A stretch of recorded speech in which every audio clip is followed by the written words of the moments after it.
All right. Hi, everyone, and welcome to the dual degree path, the continuing student admissions information session for the Management, Entrepreneurship, and Technology program. If you're just joining in now, and if you haven't already, go ahead and drop your name and where you're from in the chat. It's always just interesting to me to place where everyone is from who's interested in applying. But we can go ahead and get started. The goal of the info session that we're having today is really just for you to walk away with a clear understanding of what the Management, Entrepreneurship, and Technology program is, what we're looking for, as well as demystifying the continuing student admissions process for you all. And like I said, we do have a current M.E.T student on the call, Socrates, who will answer some questions later on just from the student perspective, since I know that that is very valuable. But let's go ahead and start. So it's just me on the call today from the M.E.T team. My name is Jagreet. I'm the admissions and marketing specialist for M.E.T. So I handle all things admissions, recruiting, outreach, student engagement as well. We have a student ambassador program that I help run and organize events for. So that's my role. And my role is really to help you understand as much as possible how you can build an application that you feel really proud of and that aligns with what MET is looking for. Also, on our team, we have Chris Dito, who is our executive director. Chris really handles all things career. So she's a career coach. She handles professional partnerships for MET. So a lot of these companies that come in to recruit our students, oftentimes those relationships are being ignited or built initially by Chris. She also handles the resume book projects that MET leads, which I'll talk to you more about.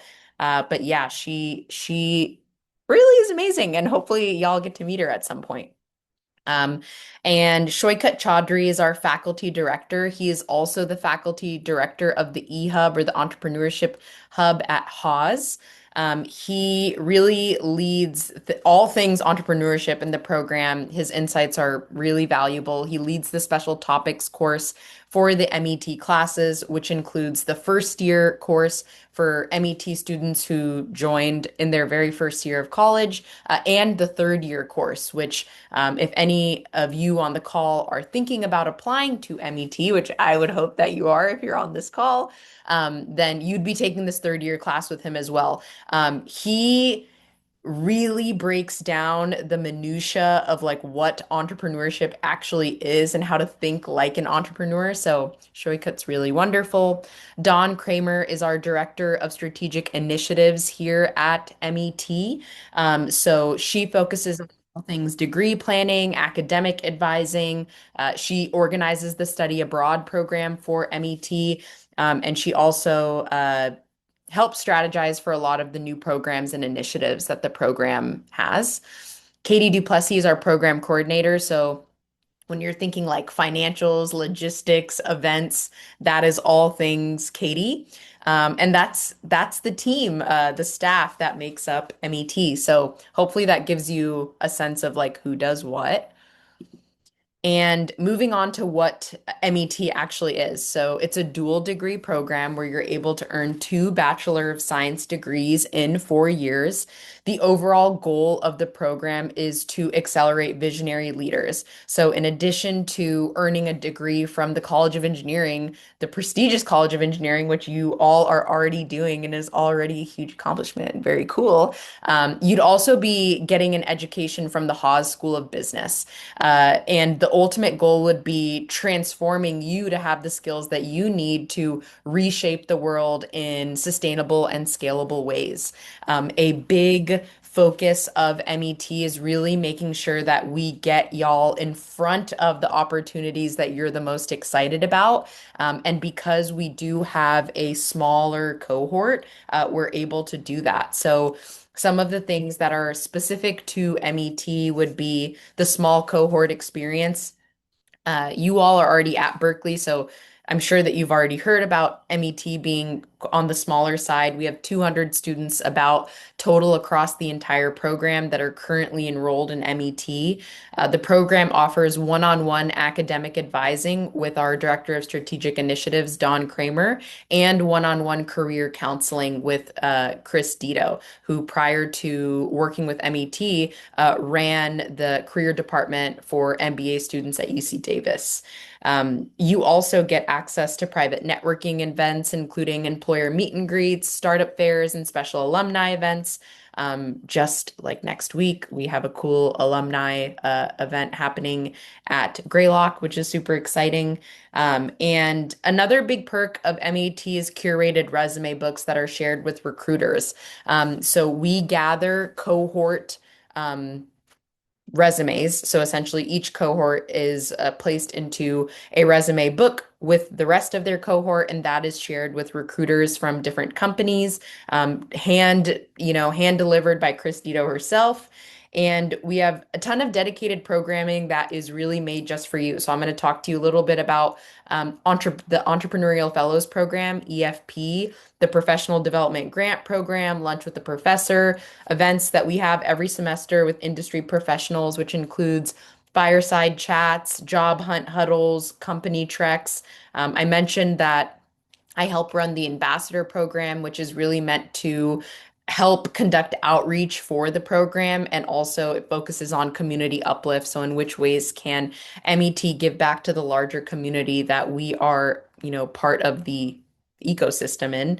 And it's also the ambassador program really focuses on relationship development and cohort commingling. So, being able to talk to, for example, a first year while you're in your third year, or vice versa. It's a first year being able to learn from the lessons that a third year already has. But those are just some of the things that MET is providing.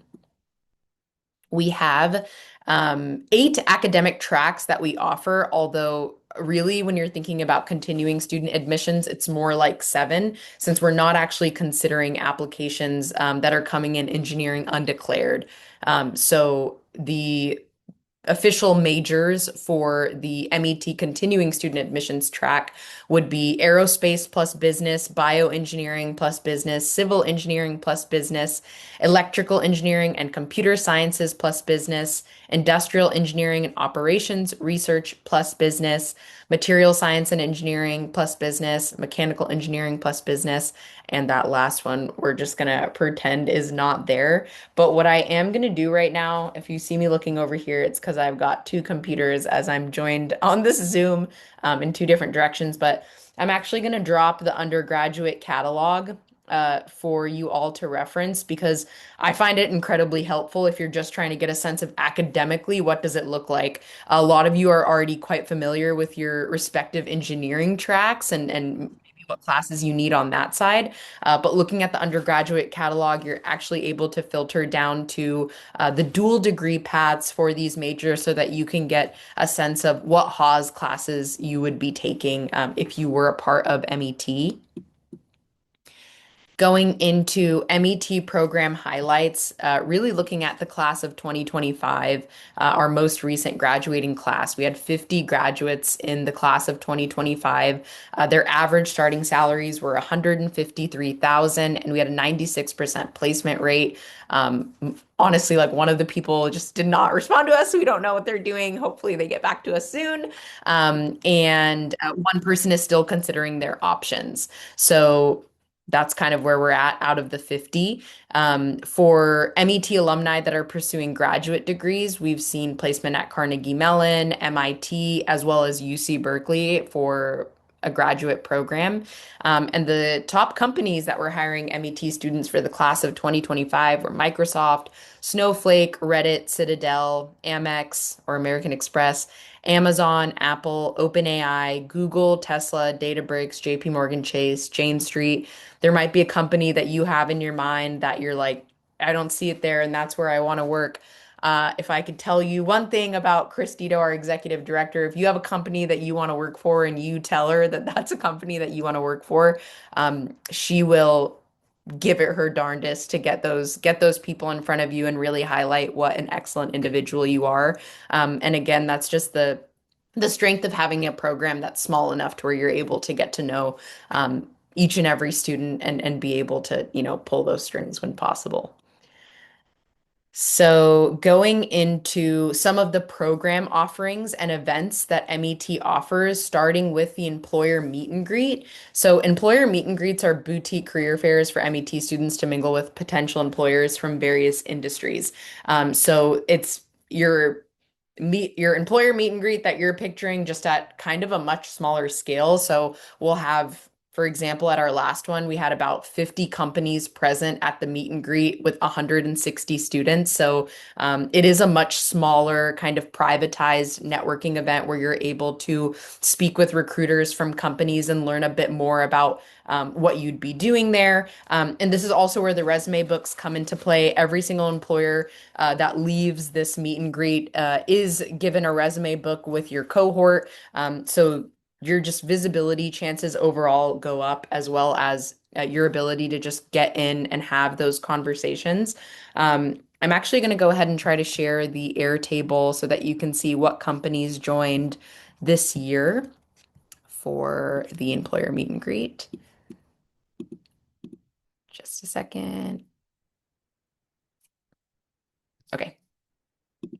So this is the Airtable from our latest company meet and greet.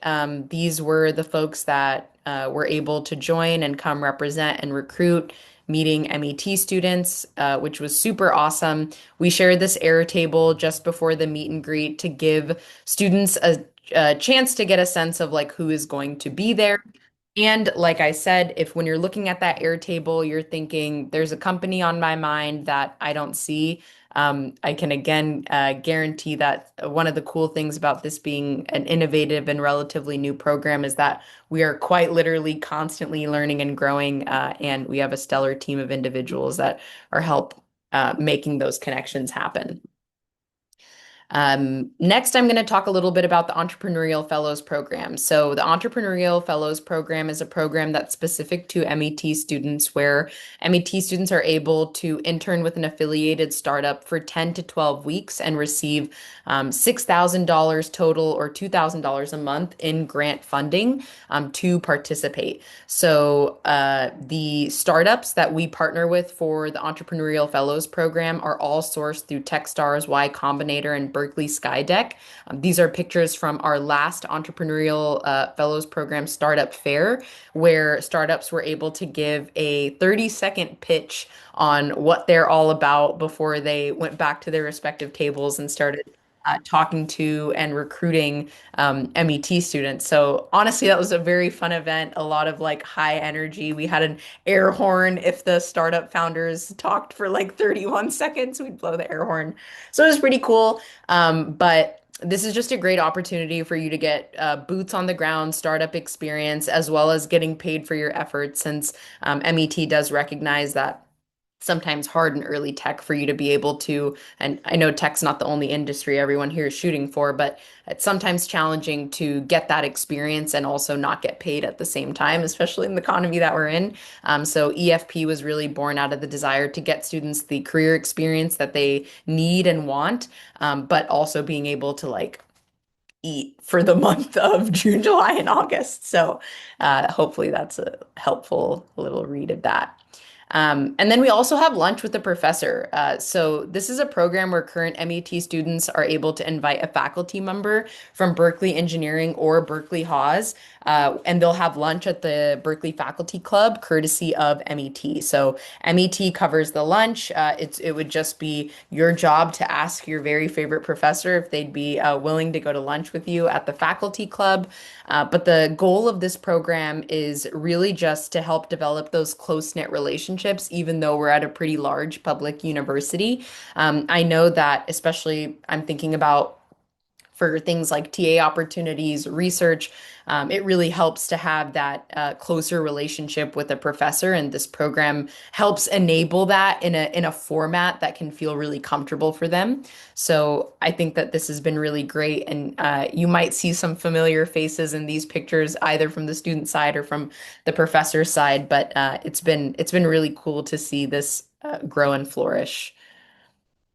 And we also have the professional development grant program that MET offers. So students participate in conferences and workshops of their academic interest through this program. It's designed to help defray the costs that are associated so that MET students are able to attend workshops, conferences, professional development, or academic programs and events that are relevant to their studies, as well as for things like research and presenting your work at conferences. So when it comes to things like travel, your stay, your lodging, your conference registration fees, this essentially acts as a reimbursement program so that you're able to take those opportunities if they arise and help further your professional development.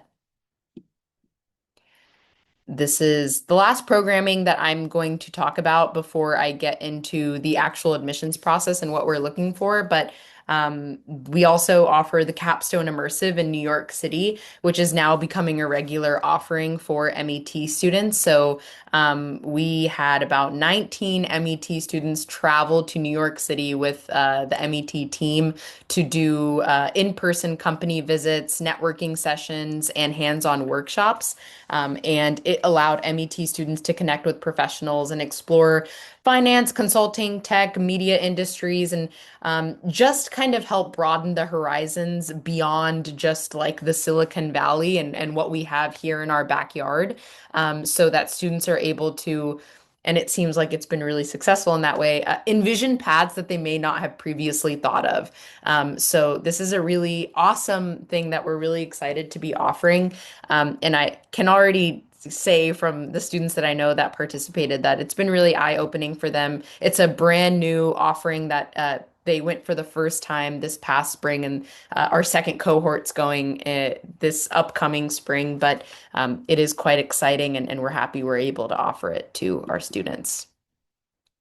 So if all of that sounds great and you're really interested in joining the Management, Entrepreneurship, and Technology program, the first step would be to apply. So I'm going to talk a little bit about the admissions requirements for MET specifically. And I'm actually, before I even start, going to drop these links in the chat that are going to be very helpful to reference, which is four-year plan worksheets, the undergraduate catalog that I linked earlier, and overall the academic guide. So I'm gonna Okay, you should have those. So, admissions requirements for MET, you must complete the first 2 years of the MET track to which you are applying for a letter grade of C minus or higher by the end of the spring term of your sophomore year. So, if you look at particularly if you go on the MET website and the continuing student admissions page, it will lay out those minimum eligibility requirements quite clearly. Now, when you're looking at those requirements, you might be wondering, like, for example, oh, I took test for this class, or like you might have questions about basically what counts and what doesn't. So I would recommend definitely referring to the exam credit guidelines to get a sense of if you took like AP tests in the past or college classes, maybe not college classes, but if you took AP tests in the past, the exam credit guidelines will kind of lay out what your scores will mean in terms of transferability. The four-year plan worksheet's incredibly helpful because you'll get a sense of how close you are to meeting that first 2 years. And the undergraduate catalog will also give you a sense of what you are supposed to be taking for that first 2 years.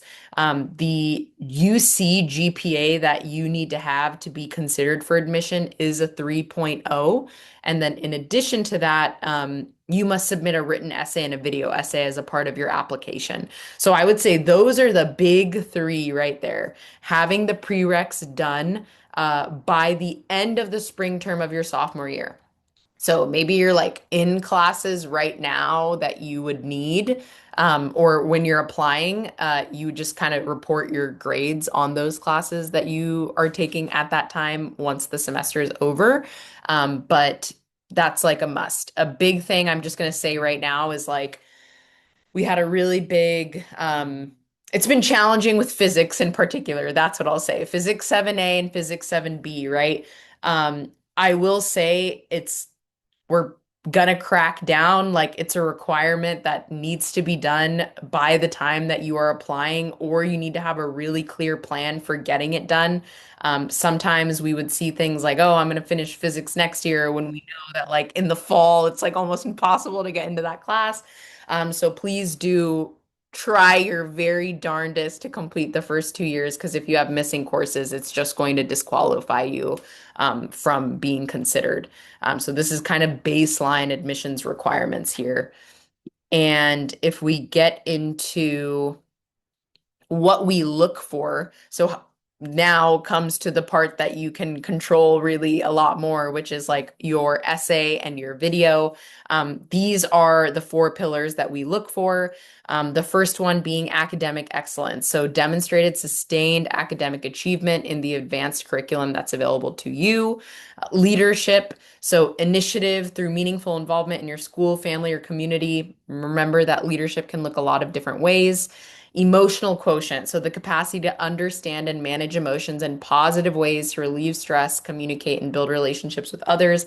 I want to put an asterisk on this one because everyone's learning and growing all the time, right? So if you're looking at this and you're like, that's actually like an area that I'm trying to improve and develop, that's something that I would shout out in my video or in my essay is like, I am looking to develop in this area.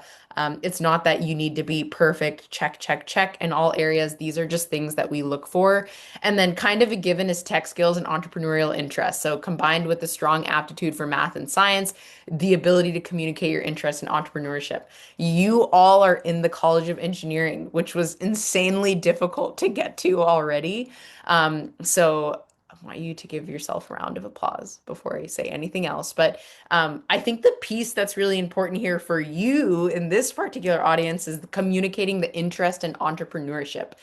So being able to express why do you need this second degree from Haas, right? You're already getting a degree from UC Berkeley College of Engineering. So why do you need this degree from Haas? What do you feel like it's going to add to your professional and academic journey? And really try to go beyond like, well, if I'm an MET, I'm going to be able to, register for classes with priority registration. Or if I'm an MET, I get to use all the networking resources that Haas provides. Like, we know that. So try to dig a little bit deeper and think about your vision. Like, what do you see for yourself in 2 years, 4 years, 5 years? And I don't mean like filling out your 4 year plan worksheet and knowing every class that you're going to take. I mean, like, what do you want your impact to be in the world? How does that relate to entrepreneurship? And I think about like your story and how you can communicate that.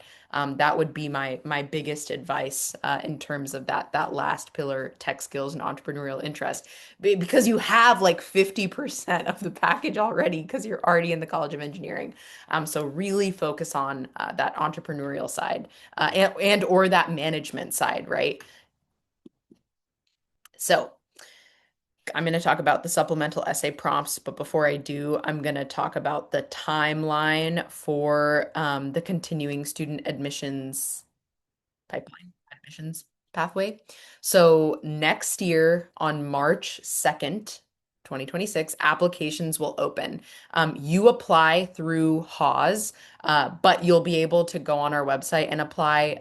Also, folks that are joining this call will definitely make an effort to send out an email to everyone that's joined to say, hey, it's time to apply. Here's the link, but go on the website, be a go-getter. March 31st, 2026 is the application deadline. Now, even though you might be looking at that and thinking, so I have a month, all of the supplemental essay prompts are already readily available on our website. So if you want to prepare at the very least like bullet points beforehand, that would be great, probably for you.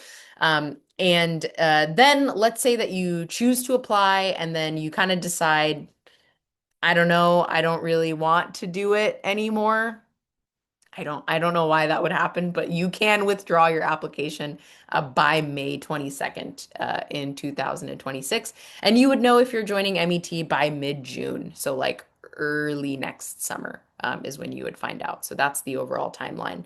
And for the essay, there's a one required essay, which is it's 500 words max, and it's describing your post-undergraduate goals. Why is the Berkeley MET program essential in helping you achieve these goals? And this really goes back to what I was saying in the last slide. Like, we don't mean I get priority registration. I get to go to the Haas networking events. I really mean like think broadly. Like, what are your goals? What is the impact that you want to have in the world? How does that relate to management and entrepreneurship?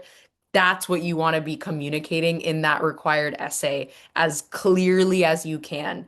Um, it's great when you're able to kind of, I find it helpful to like picture, where do you want to be in 2 years? Where do you want to be in 4 years? Where do you want to be in 5 years, 10 years, etc. That might really help you break down in your mind why you feel like this is a necessary step in your academic and professional journey. And then there's another essay where you're able to choose between prompt B or C. The admissions committee has no preference for which one you choose. It's not like you get extra points if you choose one or the other. Just choose the one that speaks to you.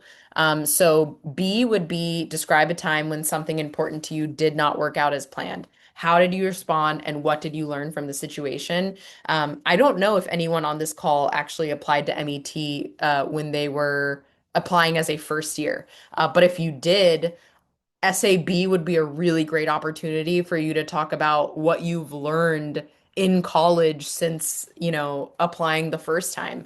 I think that that's a really great use of SAB. If you are someone who's applying to MET for the very first time, what we're looking for in this essay is your resilience, right? Your ability to pivot. What do you do when the path is not clearly laid out right in front of you? We're trying to get a sense of your overall problem solving skills and your overall character. So SAB would be a really great place for you to do that.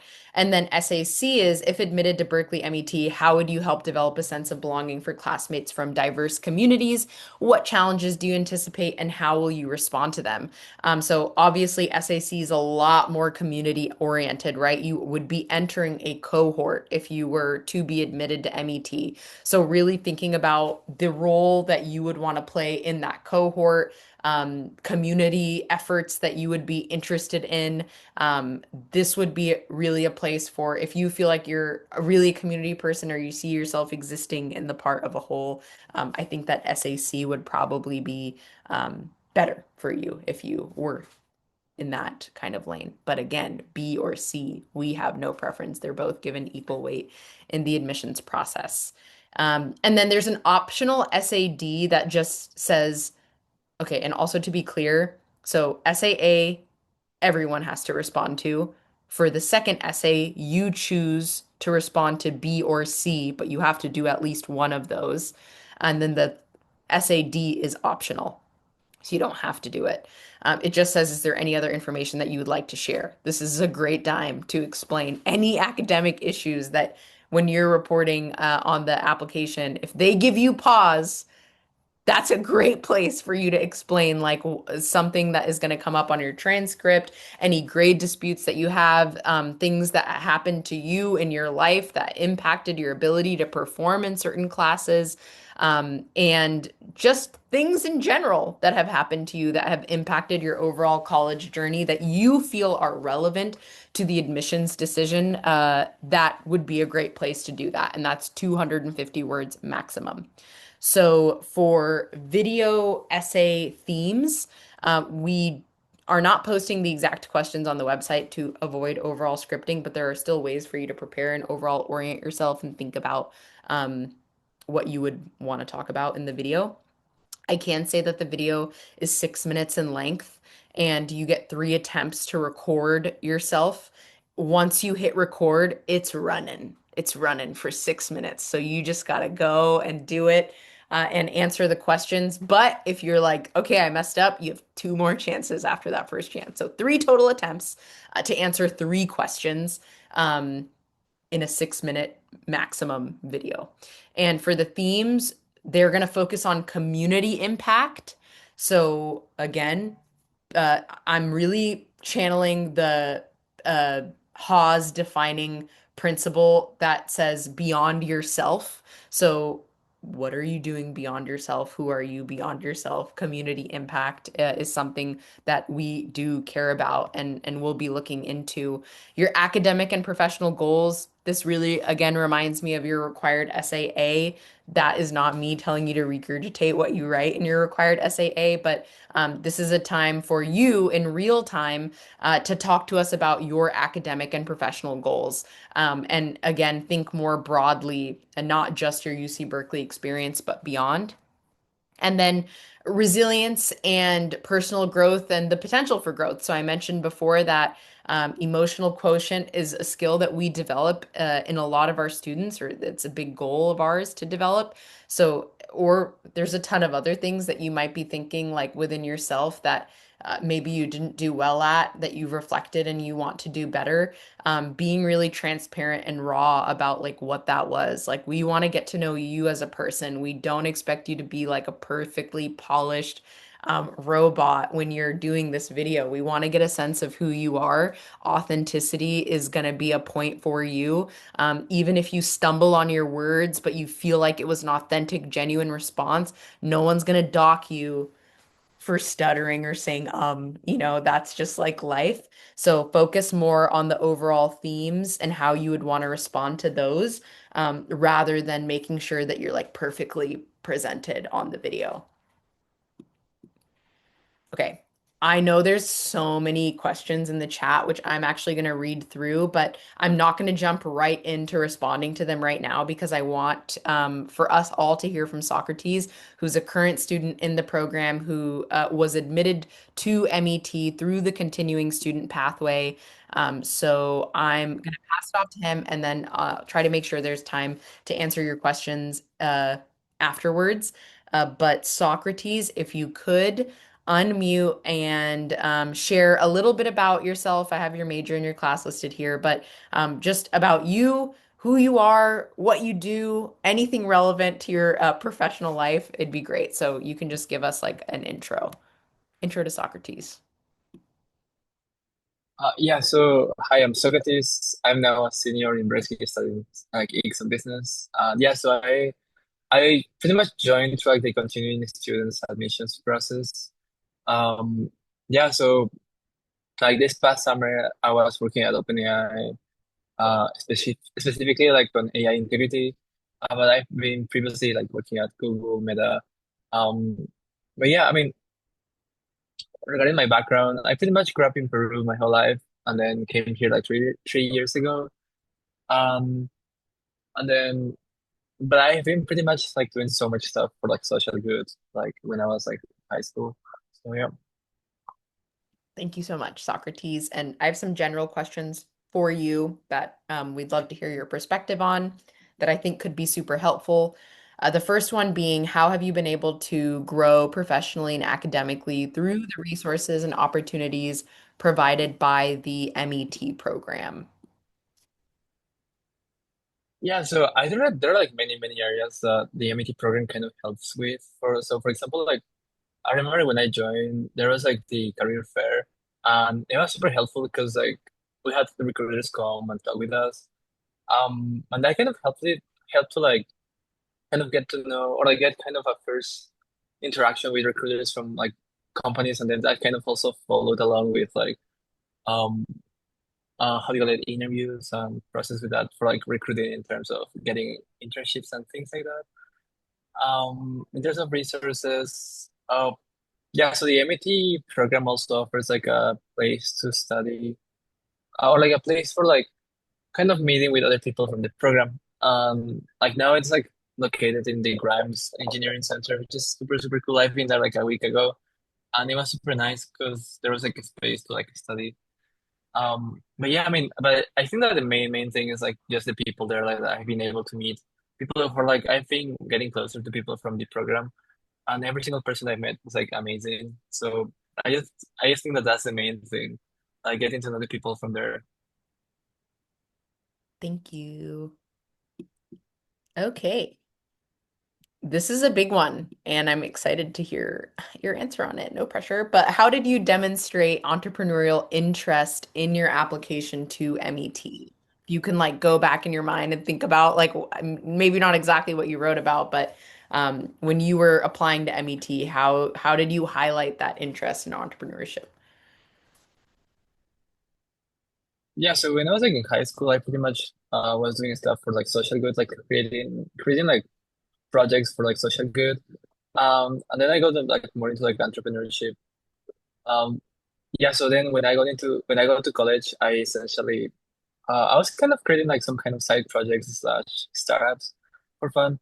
And then I was kind of like in terms of like this demonstrating like entrepreneurial interest in my application. I think that was the main thing. Like essentially like demonstrating how passionate I think I was with like the project I was working on, and also how like I was thinking on like the future of these kind of projects.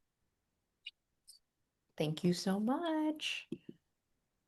Okay, this one's like quite general, but do you have any advice for College of Engineering students who are thinking about applying to MET, aka do you have any advice for anyone that's joined this call? Mm, yeah, I would say like M.E.T is good. Like you get to do the double major. But also like having the like the like your oh like your main major, like only one major is also good. So when applying to like the M.E.T program, I would say kind of think about like the main reasons why you want to do business, and like and that way you kind of like you are able to like discover why like MET could be like good for you. In terms of me, for example, I wanted to um kind of get to know more about finance and more about business, and I feel I've been able to do that through MET. And in terms of um like so yeah, I feel like decide like kind of understanding why like yourself wants to do MET, the MET program, then makes it a bit easier to like write the essays, for example, for the MET program and also for the video interview. And yeah, and also like try to like also discover your interests in college. Like don't be afraid to start projects on your own or even like side projects like besides classes. Yeah. Thank you so much. Everyone, round of applause for Socrates. Nobody has to unmute. Everyone should clap though. I'm going to stop sharing really quick and end the recording. Oh, yay, I see hands. I see claps. I love it. Okay.